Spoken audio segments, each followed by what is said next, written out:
Si Apo, ngayon lang, kagigising lang ni Apo ngayon. At kumain na siya ng sopas at saka yung cheese corn.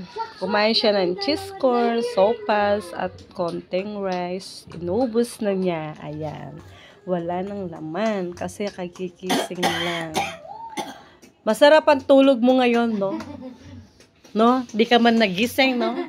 Maghapon kang natulog. Pagkatapos mong naligo, natulog ka na. Di ka na nagising.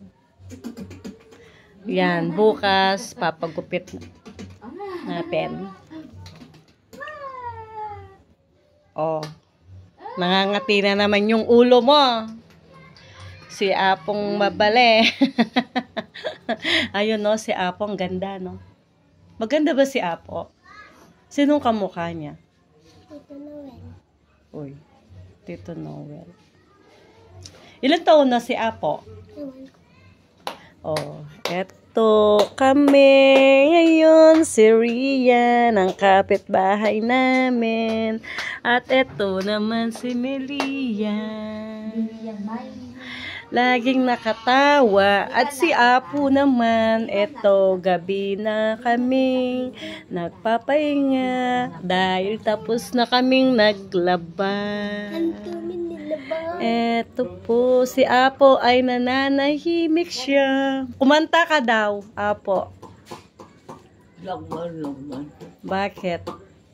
Wala akong alam. Eh, bakit wala kang alam? Sino kasing namasyal dito kahapon? Meron siyang alam. Yung anak mo. Si Daddy Hindi ko lang alam eh. Hindi ko lang kita. Si Junior. Tulog ng tulog si Matrix mo. Oh, nasaan yung Q-Tex mo? Wala na? Luma na? Wala ko. Papalitan na? Na? Alis na ako. Pupunta na ako sa Palitan na natin. Nung karga mo. Anong